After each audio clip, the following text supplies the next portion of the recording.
Omega eSports. Pasok na tayo dito.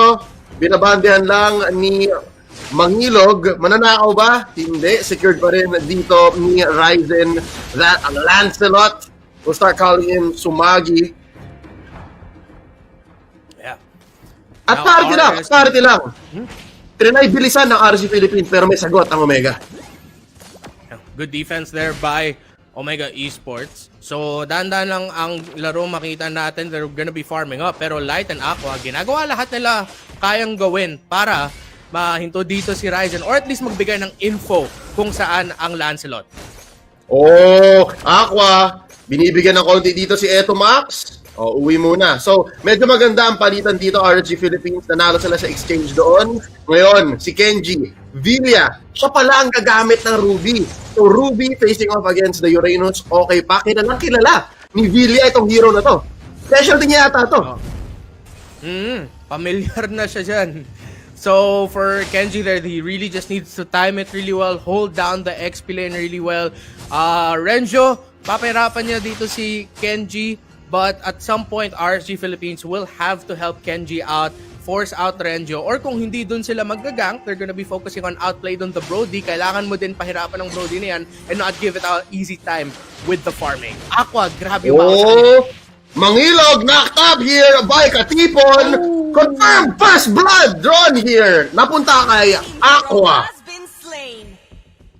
Pero trade pa nga maging double kill para kay Aqua doon, but it was Itomax was able to get away. Pero walang tank dito ang Omega eSports. So si Renjo magsasub sa Turtle Pit para Red team hero has been slain. Turtle take by RSG Philippines. Pero top lane, may bawi naman sila. Napabagsak nila si Manhaog, aka Yaknu the Kingslayer. So medyo mahirapan si Kingslayer dito. I think there is a small advantage for the Brody sa simula. Agree ka ba doon, Renmar? It's a pretty even trade. 1-1 parehas sila sa lane ngayon. And in terms of the minion waves, they're both handling it really well. Pero two-man rotation top side for both teams. Kung merong mananalo dito sa trade, well, they might just end up winning the lane.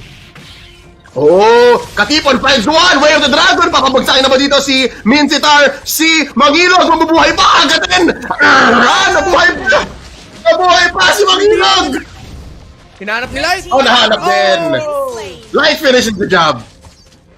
And there you have it. Kakasabi ko lang, this is a good chance here for Yaknu to get a good lead in the gold lane. But outplayed, was able to keep himself at a good health. Sakripisyo yun ni Yaknu. So right now, it's actually more even. And because Ryzen, naramdaman din ni Yaknu baka may magro-rotate na Lancelot sa akin dito, he backed off a little bit. So, dead even again in the gold lane. But Yaknu having an assist and more assists for RSG, it's gonna be a slight gold lead para sa kanila. Si outplayed dito, trivia lang, ay last niya ay Villa din. So, hindi ko alam kung magkamag-anak sila ni Kenji ng RSG Philippines. Pero lalaman natin yan mamaya, tanungin natin. In the jungle, bibisitahin ni Renzio. Makikita siya dito ni Kenji. Ihilahin niya ba? Hindi, hahayaan lang. Again, it's so hard to catch a Uranus like this. Pero nakawa niya orange. That's good. Small win for Omega there. Yeah, and Omega, nagaanap, susubukan nila gumantay dun sa top lane. Pero si Chuck na mahatak lang niya si Koopa. So, I like we're seeing a lot of patience from both of these two teams. Pero kailangan na bumalik ni Kenji sa bottom lane kasi baka mahirapan siya mag-clear ng minion wave doon. And that's gonna be a bit of gold for Renjo from the energy shields. 15 seconds about left on the shielding. And now top lane, papahirapan nila si Light. Ryzen papasok dito, threatening the kill onto Aqua. Bibitawan lang muna yung Kagura. Napakadaming pressure sa gold lane ng RSG Philippines. Pero dahil sa top side rotation na yun, second turtle mapupunta ulit sa RSG. Demon Kite picking up another one, and Omega eSports and both teams actually, they need to find a way to stop the momentum of either their junglers or their late game carries. Because right now, yung mga napipick off lang, it's you have the supports, then at the same time, one kill their trade para sa gold laners. They're gonna need to find a high impact kill right away. If not, yung game-changing moment makita natin sa isang malaking team fight. And pag sinabi nating team fight, RSG Philippines, sila yung may firepower. Pero Omega yung may stopping power. Ang dami nilang CC. Tapos kung gusto nila i-focus fire isa, kayang-kaya. So napaka-interesting na yung dynamic dito, ladies and gentlemen. Naghahanapan sila ng pwedeng pick off. Pero isa lang talaga yung pwedeng manalo eh. Pagandahan na lang ng trades. So now Light, naghahanap. Can you find Chaknu? Alam nilang nandito pa si Outplayed. May na-push na lane. And that's bottom lane. Interesting, no? Talagang pinag-initan dun sa bottom lane ni Demon Kite. Yung Torre ni Renzio. Yeah, and they needed to do that considering that was Uranus, and that's one of the points na na-mention ko kanina. Kenji, kailangan din yun ng tulong dun sa lane na yun. So they were able to focus that down, and that's gonna be more room para kay Kenji, para makaikot sa mapa, para makatulong sa team fights. Makaka-set up din siya. He is playing a Ruby, so he'll be able to go around more, but it looks like Kenji, alam niya, gusto din mag-cut ni Renjo, so pareha sila nagka-cut wave. Oo. Cutathon na yan. One wave each. Mid lane daw, 3 ang miyembro ng Omega Esports dito. And pumoposisyon lang sila. I think they're buying time dito sa top lane para maka-turtle, makabawi. Renzio, papaulanan dito ni Kenji at ni Demon Kite. Habulan, flicker in! With the ult offended going in for the kill. Nakaisa doon si Caranto. Oh, at ngayon nakikita ng Omega Esports ang problema nila sa mapa. Meron silang turtle na mag-spawn pero dun sa bottom lane din mag-split push dun si Ruby. So how are they gonna manage the map? They have a minion wave to worry about, pero Omega Esports sabi nila, sige, sa turtle na lang kami. Turtle now, this is 50-50 actually. Maganda po siya na parehong team. Papasok sila ngayon dito, papasabugan. Makuha ang Turtle na Omega Esports. Pero babagsak muna dito si Mangilog. Light traded out, Katipon falls. Eto, papasabugan, meron siya passive. I think he does. Nana, 1-for-1 trade so far. Nakabawi doon ang Omega Esports. Yep, at nakuha nila yung turtle going onto the hands of Itomax. Pero kung Omega Esports ka, masaya ka na hindi nakuha ng RSG Philippines yung turtle. That makes 2 turtles for RSG, 1 for Omega Esports. That'll keep the gold a little bit closer. Tinitignan din ng Omega Esports yung gold lead dito ng RSG Philippines, and now they're trying to eye on taking down that gold lane turret afterwards. Maganda yung teamfight na nangyari para sa 2 teams. Wala masyadong nawala na miyembro for either side. Omega Esports, they're really happy with that small win. Yep. Again, behind sila so humahabol sila sa lagay na to. Eto, Max, nakakaapak dito ng traps ni Chaknu, bumabande na, makakagat siya dito, pushing back, for the fun memory, babagsak si Light, Katipon falls, there's the Phantom Execution, Ryzen, makasabay ba siya? Hindi, papabagsakin, traded out by the King's Leia. Papasok ngayon si Caranto sa may likod, outplayed, bursted down, buhay na buhay pa, flicker in already, Aqua, helping Demon get another one, hindi siya na-double, eto Max, buhay pa, and will not even trigger the passive, pero mapapush ang top lane. Ito yung sinasabi natin sa lineup ng RSG Philippines. Yes, on paper, maganda yung lineup ng Omega Esports. Kontrahin ang teamfight capabilities ng RSG. Pero good timing with individual abilities. Kung magawain ng RSG Philippines, they'll be able to win fights. One key thing, Ryzen, nag-phantom execution para hanapin si Iaknu to take him down. Pero naka-timing si Iaknu ng second skill knock-up. That shield the Popol and Koopa gets. That moment of the knock-up onto Ryzen gave RSG Philippines time to deal the damage at para tanggalin ang jungler ng Omega Esports, and then RSG Philippines, hinabol na lang nila ang mga miyembro ng Omega Esports na naiwan doon. Yep, yun yung sinasabi natin sa lineup ng Omega Esports ngayon. Napakaganda ng focus fire nila. Napakaganda ng specific target acquisition. Pero konti lang yung damage source. Pero speaking of pag gusto nila, nakukuha nila. Ayan no, nakita nila si Kenji. Dinala nila dun sa may bush. Tas wala, pick off, easy, free. 1 kill for Omega Esports. Pero mahabol pa rin sila. They are behind 2K. Omega Esports, they have a good chance of winning this Lord fight if they decide to force it. Pero pumasok ang RSG! Oh, Mangilog, force with the flicker. Naghahanap siya dito ng pull. Eto Max, already flame shot. Pinapalayo, hindi ito magandang laban. Hindi magandang posisyon ng Omega Esports dito. Ang call nila, sige, Kuya Renzio, Kadwa, mag-push ka muna dyan sa baba. Kailangan natin ng posisyon sa mapa.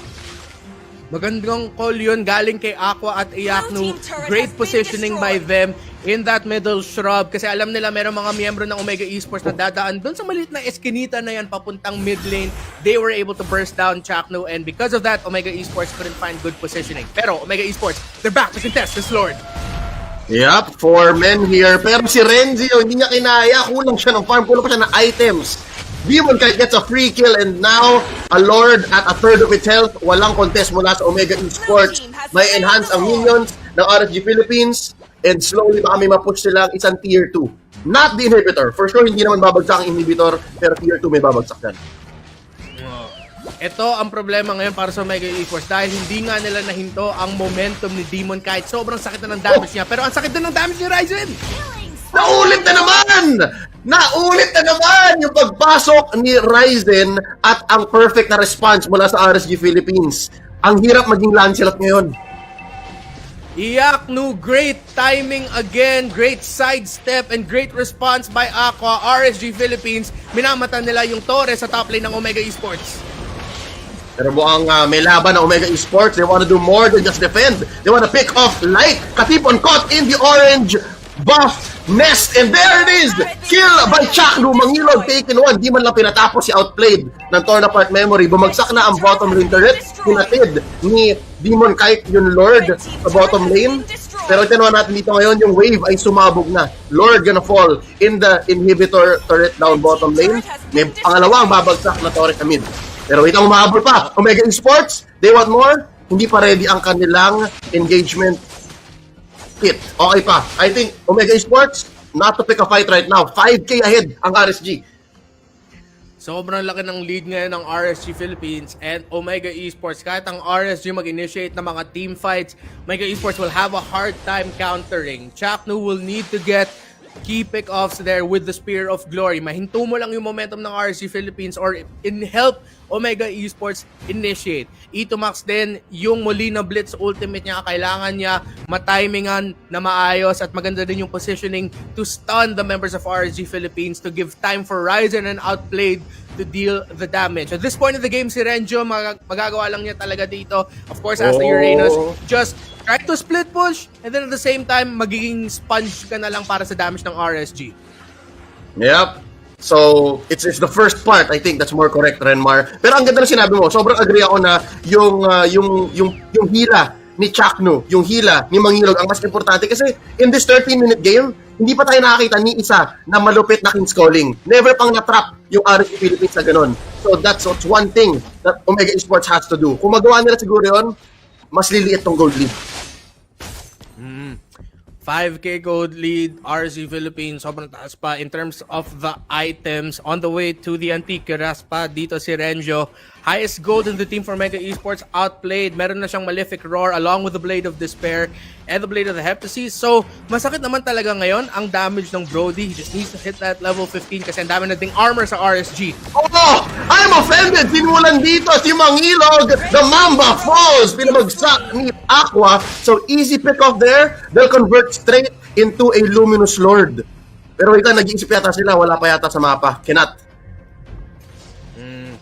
Kailangan pa nila ipapush yung minion wave doon sa bottom lane a little bit more. Pero andito na si Demon Kite, so umpisa na ng RSG Philippines. Mega Esports, mahirapan talaga sila dito mag-contest. Ang bilis mabawasan yung health ng Lord dito. Ang taas na ng damage ng RSG Philippines. And what I have to say about RSG, ang ganda ng mga counter engages na pull off nila. And Kenji, Aqua, big parts of those counter-engage. Grabe yung pag-timing nila at pag-respond nila sa mga engagements ginagawa ng Omega Esports. Tama yung mga sinusubukan ng Omega Esports. Ready lang talaga sumagot ang RSG Philippines. And ngayon, play safe ang Omega Esports. Naghahanap sila ng bush na baka may nakatambay. And tama naman, kasi RSG Philippines, makita natin ngayon, nakaspread sila. Open sila kasi nga sobrang lamang nila. They even win the vision game dahil sa traps ng Popol and Koopa. And right now, they're gonna start choking Omega Esports. Kukunin nila ng purple. Si Ryzen, kawawa, ang hirap. Kanina sinabi ko, mga what? 6-7 minutes ago, ang hirap may Lancelot. Mas lalo ngayon. Pag wala kang purple buff, pag yung mga kalaban mo nandun na sa jungle mo, sila na nagpa-farm ng jungle mo, ang hirap nga talaga dito. At tignan natin kung kaya ng Omega eSports, depensahan to. Nasabi ko na kanina, ang kailangan nila gawin, tignan lang natin kung magagawa nga nila o baka magkamali ang RSG Philippines. Actually, yun ang isang inaantay na Omega Esports, magkamali ang RSG. Pero so far, tama ang call ng team na ito. Tama yung pressure nila na nilalagay. Iniwan yung Lord sa bot. Mid naman magiging target nila ngayon. Pinapaulan na ng skills ang wave. And they're gonna pressure both at the same time. Maganda ang flow ng RSG Philippines. And right now, oh, look at the damage! Placed down on Kamba. Takno cannot put a good pull, cannot get a good pull. And there's ton of our memory shut down on to Kenji Villafors. So, bawas ng isa.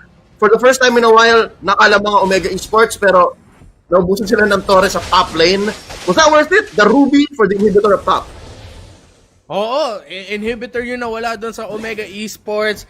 Kenji, makaka-respond naman yan. Yung mga Torre, hindi yan nagre-respond. So, and of course, that is an inhibitor turret as well. So, that's a big win for RSG Philippines. Pero Omega Esports, muntika nang maging, baka ma-wipe out pa nga sila dun eh. Dahil si Aqua, nakabato siya ng magandang ultimate. But Omega Esports were able to respond well. Hindi ko alam kung naging miscomment sa side ng RSG Philippines or they decided na okay, dito tayo sa pader, sa labas tayo, hindi sila pumasok. Oh! Kung na-pick off nyo, si Kenji, kami naman, double kill, Renzo falls alongside the Mamba na na-position doon off kilter, nahila lang paloob doon sa RSG death ball. Ryzen tumatakbo na.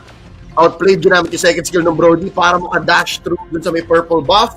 And just like that, yung onting lead ng Omega Esports na nakuha nila para makabawi ay nawala na naman muli. Sobrang bilis bumaliktad ng larong ito. Mapupush nila at matatake down ang mid lane inhibitor. Plus, one more. Eto Max, na-pop ang passive. Down goes outplayed. Na-shut down ng King Slayer. Shut down at Iyakno pero tapos na huli na. Hindi kayang dumepensa ni Kaidik. And that's game 1 going over to RSG Philippines. Sobra kong na-miss ang mga teams natin, the pro teams, seeing them in action. What a game